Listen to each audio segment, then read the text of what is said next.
Imaginen por un momento el cuerpo humano. Son billones de células, ¿no? Todas trabajando juntas. ¿Cómo logran esa coordinación, Tan increíble. Como una orquesta perfecta.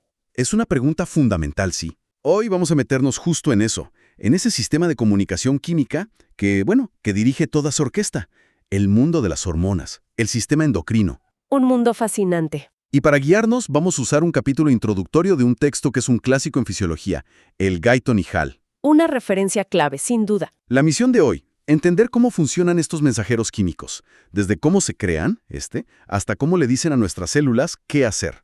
Así que, vamos a analizar esto a fondo. Precisamente. Y es un sistema de una elegancia, increíble. Pensar que sustancias químicas tan pequeñitas, viajando por la sangre, puedan dictar funciones vitales. No sé, el crecimiento, el metabolismo, hasta el estado de ánimo. Es asombroso.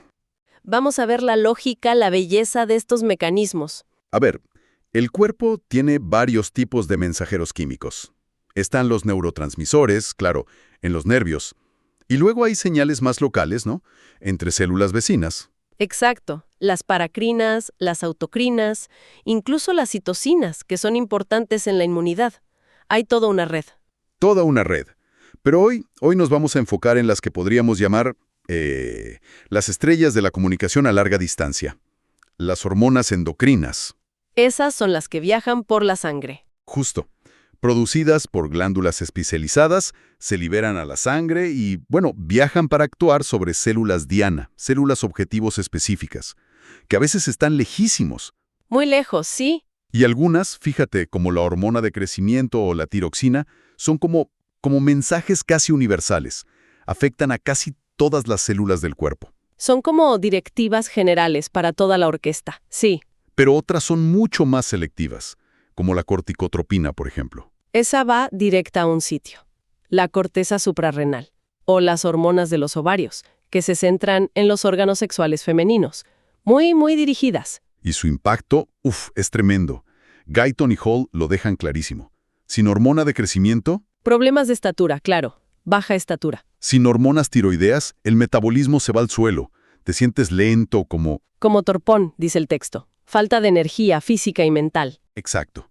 Sin insulina, las células no pueden usar bien el azúcar, los carbohidratos. Un problema gravísimo, como en la diabetes. Y sin hormonas sexuales, pues. No hay desarrollo ni función sexual como debería ser. O sea, son esenciales para la vida como la conocemos. Y algo súper importante aquí. Esto no funciona aislado. El sistema nervioso y el endocrino están, íntimamente conectados. Colaboran todo el tiempo. ¿Cómo es esa conexión? Por ejemplo, la médula suprarrenal, la parte de adentro de la glándula suprarrenal, libera adrenalina, ¿verdad? Sí, la hormona de lucha o huida. Pues la libera en respuesta a un estímulo nervioso directo.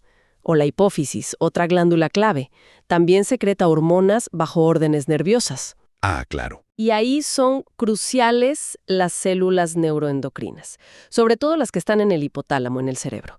Son neuronas, pero en vez de hablar con otra neurona, liberan hormonas a la sangre. Neuronas que secretan hormonas. Exacto. Piensa en la ADH, que regula cuánta agua orinamos, o la oxitocina, o las hormonas que le dicen a la hipófisis qué liberar o qué inhibir. Es, digamos, el cerebro hablando directamente el idioma químico del cuerpo. Una conexión directa. ¡Qué fascinante! Vale, son cruciales. Pero, ¿qué son químicamente? O sea, ¿de qué están hechas estas hormonas? El libro las agrupa en 3 familias principales, ¿no? Así es, 3 tipos básicos. Primero está la familia más grande, las proteínas y péptidos. Aquí caen la mayoría, ¿verdad? Insulina, glucagón, casi todas las de la hipófisis. Casi todas. Son cadenas de aminoácidos. Si tienen menos de 100 aminoácidos, les decimos péptidos. Si tienen 100 o más, proteínas. Pero la idea es la misma, cadenas de aminoácidos. Entendido. Luego, el segundo grupo, los esteroides. Esos son diferentes. Todos derivan del colesterol. Ah, del colesterol, como el cortisol, la famosa hormona del estrés. El cortisol, la aldosterona, que regula la sal y el agua, y las hormonas sexuales, testosterona, estrógenos, progesterona. Todas comparten esa estructura básica del colesterol. Si ves el dibujo químico, lo reconoces. Interesante. ¿Y el tercer tipo? Son los derivados de un solo aminoácido, específicamente de la tirosina. De un solo aminoácido. Sí, y aquí hay dos subgrupos importantes. Por un lado, las hormonas de la tiroides, la tiroxina y la triyodotironina. Y por otro, las de la médula suprarrenal, la adrenalina y la noradrenalina, también conocidas como catecolaminas. O sea, proteínas, péptidos, esteroides del colesterol y derivados de la tirosina. Esas son las tres clases principales. Y un dato curioso que menciona Guyton. No se conocen hormonas que sean carbohidratos complejos, polisacáridos o ácidos nucleicos. La química hormonal se basa en esas tres estructuras que mencionaste. ¿Ok? Y si son químicamente distintas, supongo que se fabrican y se guardan de forma diferente también, ¿no? Totalmente. Y eso es clave porque afecta cómo actúan y cuánto duran. Las hormonas peptídicas, bueno, se fabrican como cualquier otra proteína en la célula. En el retículo endoplásmico, el aparato de Golgi. Exacto. En esas fábricas celulares. Se ensamblan a veces como versiones más grandes inactivas que luego se cortan y al final se empaquetan en pequeñas burbujitas, vesículas. Y se quedan ahí guardadas. Se quedan ahí almacenadas, listas para salir. Cuando llega la señal adecuada, por ejemplo, un aumento de calcio dentro de la célula, ¡pum! Las vesículas se fusionan con la membrana y liberan la hormona fuera. Es como tener paquetes listos en el almacén para un envío inmediato. Entiendo. Rápido y listo. ¿Y las esteroides? Ah, esas son otra historia. Como derivan del colesterol, que es una grasa y son liposolubles, bueno, su fabricación es distinta. La célula no guarda grandes cantidades de la hormona final. ¿No? Entonces, ¿cómo? Guarda el precursor, el colesterol, y fabrica la hormona esteroidea a demanda, o sea, cuando recibe la orden específica. No hay un gran almacén de producto terminado. Es más como una cocina que prepara el plato solo cuando llega el pedido. Exacto. Esa es una buena analogía. Y como son liposolubles, atraviesan las membranas celulares muy fácilmente, tanto para salir de la célula que la produce, como para entrar en la célula diana. Vale. ¿Y las últimas? Las derivadas de la tirosina. Las amínicas. Esas tienen como dos estilos. Las tiroideas, tiroxina, triyodotironina, se sintetizan y se almacenan de una forma muy particular, unidas a una proteína grandota llamada tiroglobulina, dentro de unas estructuras en la glándula tiroides, los folículos. Se liberan de ahí cuando se necesita. Almacenadas pero de forma especial. Sí. Y las catecolaminas, o sea, adrenalina y noradrenalina. Esas se parecen más a las peptídicas. Se forman en el citoplasma, se guardan en vesículas y se liberan rápido por exocitosis cuando llega el estímulo nervioso. Ok, entendido. Tenemos hormonas listas en vesículas, otras que se cocinan al momento. Pero, a ver, ¿cómo sabe el cuerpo cuánta hormona liberar? ¿Cuándo acelerar y cuándo frenar? Porque un descontrol hormonal debe ser caótico. Caótico y peligroso, sí. El principal mecanismo de control es la retroalimentación negativa o feedback negativo. El termostato. Exactamente. Es la analogía perfecta. Si la temperatura sube demasiado, o sea, si hay mucha hormona o mucho efecto de esa hormona, el termostato apaga la calefacción. La glándula reduce o detiene la producción de la hormona. ¿Y si le baja mucho? Si el nivel o el efecto bajan, el termostato enciende la calefacción de nuevo. Esto mantiene las cosas en un rango estable, en equilibrio. Es un principio fundamental en casi toda la fisiología. ¿Y siempre funciona así, frenando? ¿O hay excepciones? Casi siempre es así, controlando los excesos. Pero hay una excepción muy interesante: la retroalimentación positiva. Positiva. O sea, que más produce más. Justo. Aquí, la hormona inicial, o su efecto, provoca que se libere aún más hormona. Parece contraintuitivo, ¿no? Pero tiene funciones específicas. ¿Cómo cuál? El ejemplo clásico que da Guyton es el pico de hormona luteinizante, la LH, justo antes de la ovulación en el ciclo menstrual femenino. Ah, claro. Los estrógenos producidos por el ovario llegan a un nivel alto y en lugar de frenar a la hipófisis, la estimulan a liberar un montón de LH. Esa LH, a su vez, estimula más al ovario. Es un ciclo que se autoamplifica, boom, hasta que ocurre la ovulación y el ciclo se rompe. Vaya. Pero es algo raro, ¿eh? Se usa para eventos explosivos y rápidos. La norma general para el día a día es el control por retroalimentación negativa. Entendido. Y además de esta retroalimentación, ¿la liberación de hormonas es constante a lo largo del día, o del año, o de la vida? ¡Qué buena pregunta! No, para nada constante. Hay variaciones cíclicas súper importantes. ¿Cómo cuáles? Bueno, primero, cambian con las etapas de la vida. Piensa en el desarrollo fetal, la pubertad, el embarazo, el envejecimiento. Las necesidades hormonales son distintas. Lógico. También pueden variar con las estaciones del año en algunos casos, aunque en humanos es menos marcado que en otros animales. Y sobre todo, varían muchísimo a lo largo del día. Es el famoso ritmo circadiano. El reloj biológico. Exacto. Tenemos un reloj maestro en el cerebro, en el núcleo supraquiasmático, que coordina muchos ritmos diarios. Y además las propias glándulas endocrinas parecen tener sus propios relojes locales. O sea, todo está sincronizado. Por eso dormir bien es crucial, especialmente para niños y adolescentes. Fascinante. Vale, la hormona se libera, con sus controles y ritmos. Llega a la sangre. ¿Y ahí simplemente flota hasta que encuentra su destino? Depende de su química. Aquí volvemos a la diferencia entre hidrosolubles y liposolubles. A ver, Las hidrosolubles, como los péptidos y las catecolaminas, adrenalina, como su nombre indica, se disuelven bien en el agua del plasma sanguíneo. Así que viajan libres. libres, disueltas, llegan rápido a sus destinos y están listas para actuar de inmediato. Son como, digamos, nadadores libres en el torrente sanguíneo. ¿Y las liposolubles? Las esteroideas y las tiroideas, esas no se llevan bien con el agua. Exacto. No pueden viajar así nomás disueltas. Necesitan ayuda, necesitan taxis. Viajan unidas a proteínas plasmáticas, proteínas transportadoras que están en la sangre. Unidas. ¿Qué porcentaje? Muchísimo. Más del 90%. A veces incluso más del 99%. De estas hormonas viaja unido a proteínas. Solo una fracción muy pequeñita, menos del 10%, o a veces menos del 1%, está libre, disuelta. Y ojo, solo la fracción libre es la biológicamente activa, la que puede salirse del vaso sanguíneo y actuar en las células. Vaya, ¿y por qué este sistema de taxis parece más complicado? Tiene ventajas importantes. Primero, evita que estas hormonas liposolubles, que podrían perderse fácilmente en los tejidos grasos, se eliminen demasiado rápido.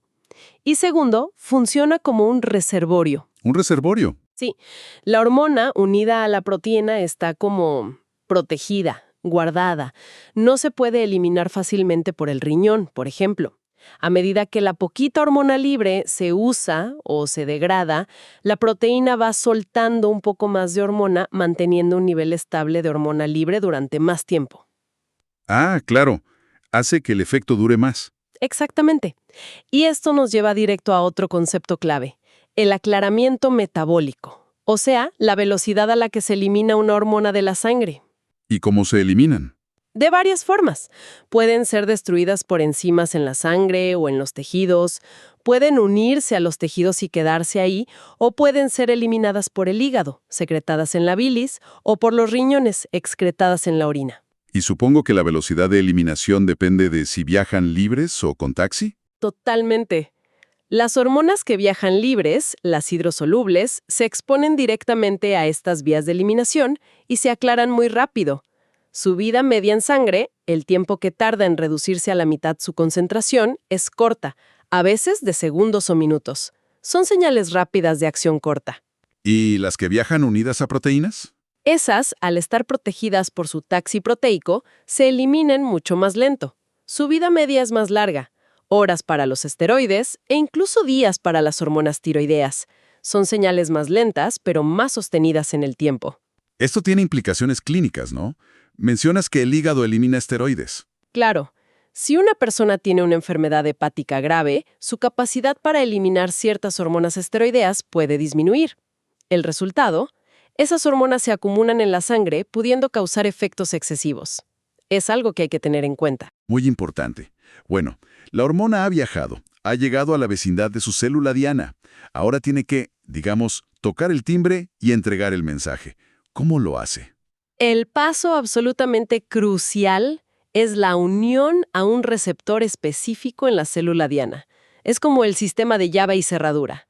La hormona es la llave. Y el receptor es la cerradura. Si la célula no tiene la cerradura correcta, la llave, la hormona, pasa de largo.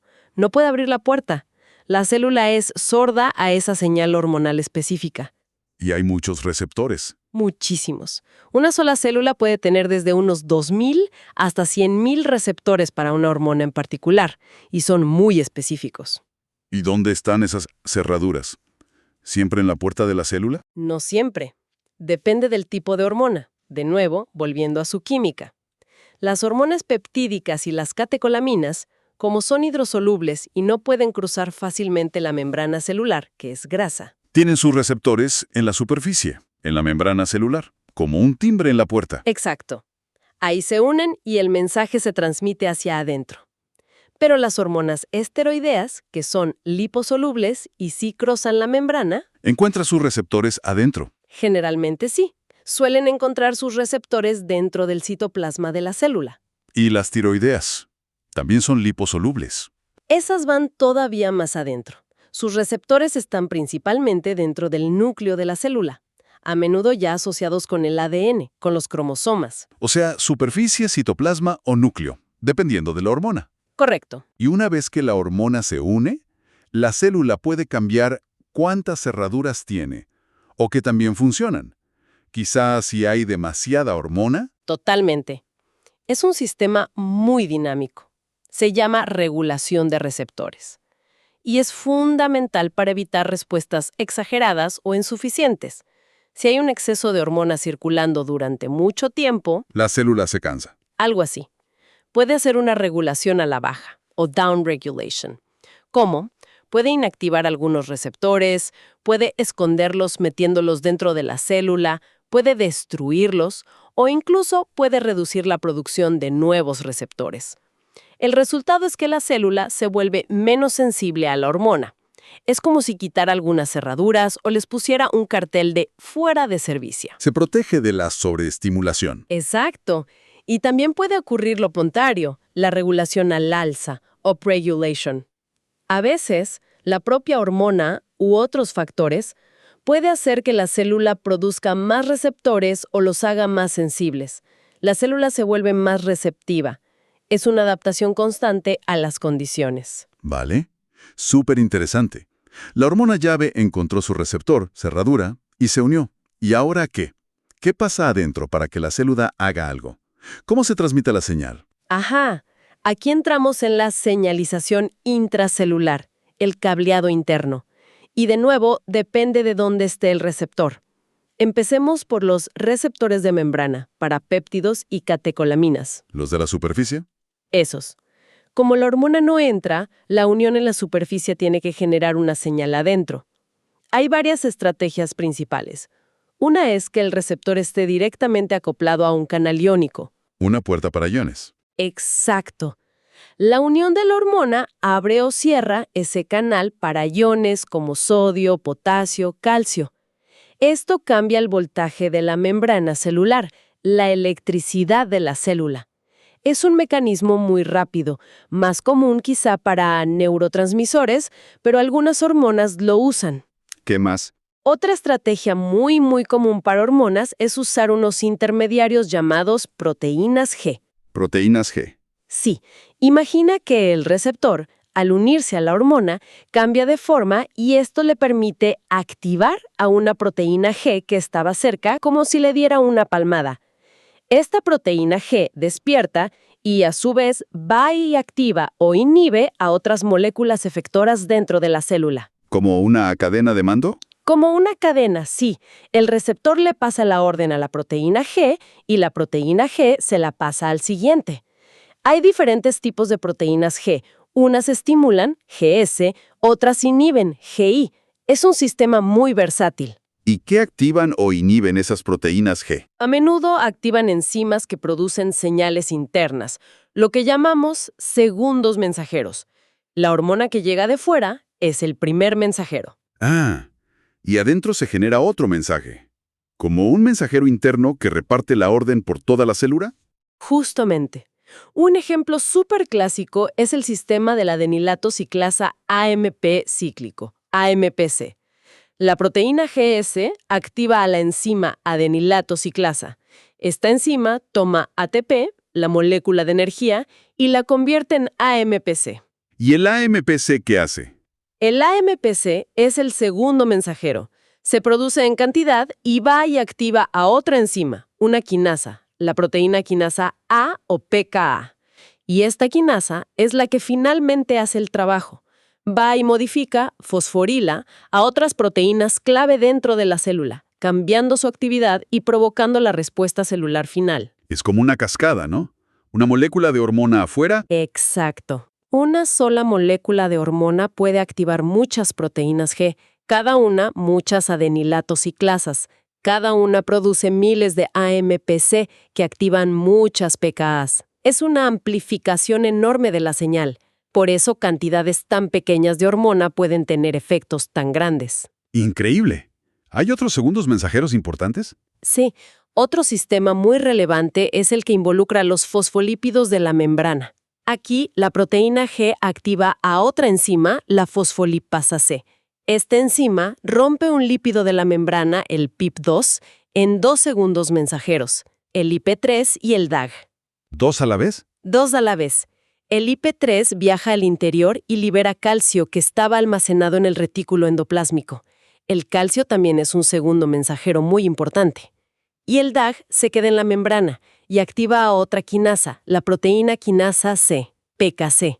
Así que tienes al calcio y a la PKC trabajando juntos para generar la respuesta celular. Muchas hormonas usan esta vía. Complejo pero potente. Y el calcio solo actúa liberado por IP3. No necesariamente. A veces la señal hormonal puede abrir directamente canales de calcio en la membrana, dejando que entre calcio desde fuera. O el calcio liberado por el IP3 puede actuar. Una vez que aumenta el calcio dentro de la célula, a menudo se une a una proteína llamada calmodulina. Calcio-calmodulina. Exacto. Y este complejo calcio-calmodulina es el que va y activa o a veces inhibe a otras quinasas u otras proteínas para generar la respuesta. Por ejemplo, en la contracción del músculo liso, esta vía es fundamental.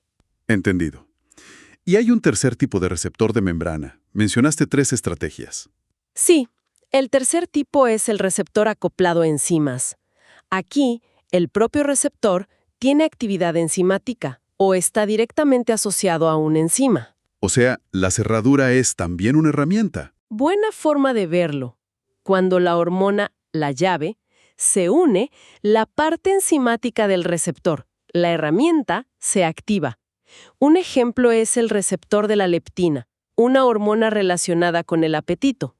La unión activa una enzima asociada, JK2, que a su vez fosforila a otras proteínas, STATs, y estas viajan al núcleo para activar genes. O pueden activar otras vías de señalización rápidas. Vale, eso cubre los receptores de membrana. ¿Y los de adentro? Los de las esteroideas y tiroideas. ¿Cómo funcionan esos? Es un mecanismo bastante diferente.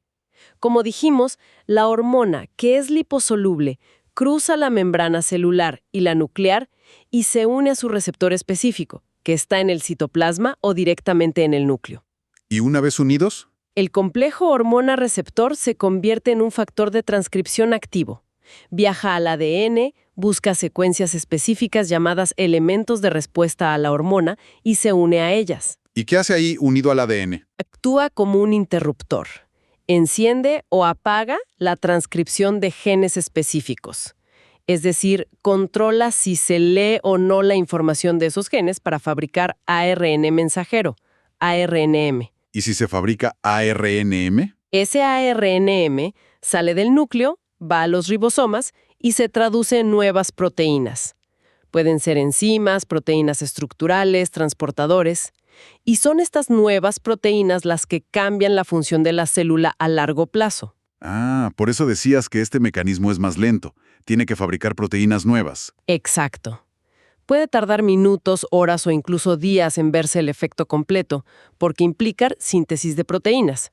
Pero a cambio, los efectos suelen ser más duraderos que los mediados por segundos mensajeros. Y la respuesta específica de cada tejido depende de qué genes puede activar o desactivar ese complejo hormona receptor en esa célula en particular. Fascinante la diferencia de estrategias. Una última cosa, más práctica. Mencionaste que las hormonas circulan en cantidades ínfimas, picogramos por mililitro.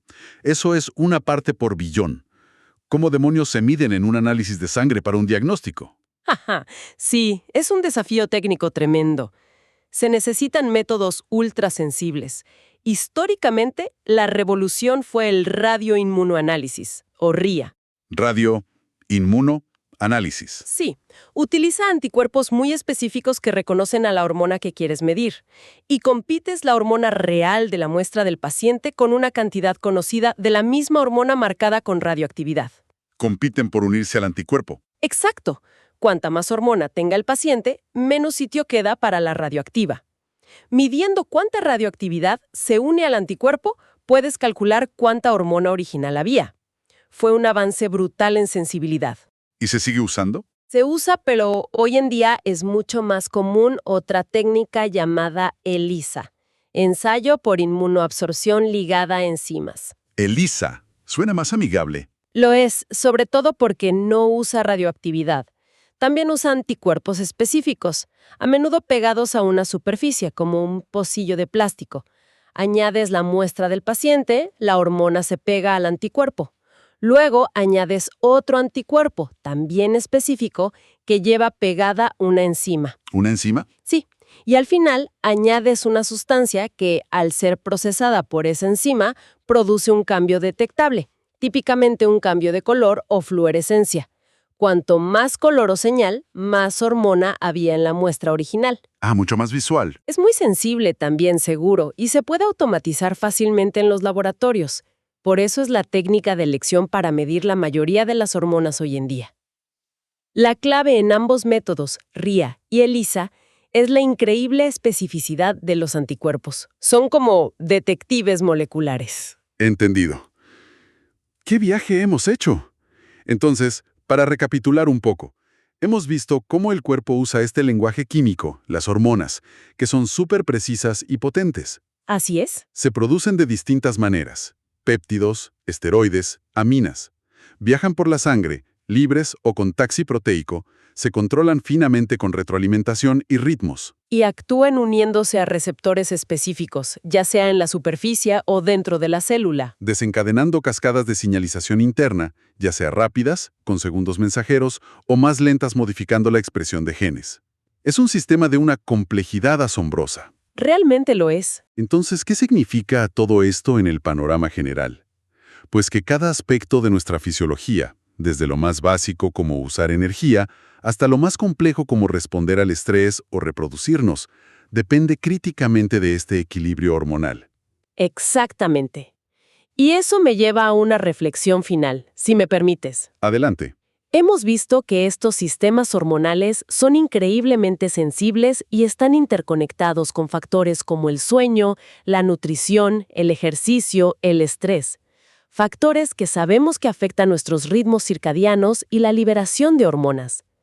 Entonces la pregunta es, ¿hasta qué punto nuestras elecciones diarias, nuestro estilo de vida, están constantemente afinando o desafinando esta delicada orquesta química que nos mantiene funcionando? Es una pregunta poderosa. Y mirando hacia adelante, conforme entendemos mejor estos mecanismos tan detallados, ¿hasta dónde podremos llegar en el futuro para modularlos? Para tratar enfermedades como la diabetes, la obesidad, los problemas tiroideos, quizás incluso aspectos del envejecimiento. Comprender esta conversación química es sin duda fundamental para la medicina del presente y sobre todo del futuro. Algo en que pensar, ¿no? Sin duda alguna. Una perspectiva fascinante. Y con esa reflexión concluimos nuestra exploración de hoy sobre los fundamentos de la endocrinología. Gracias por acompañarnos en este análisis a fondo.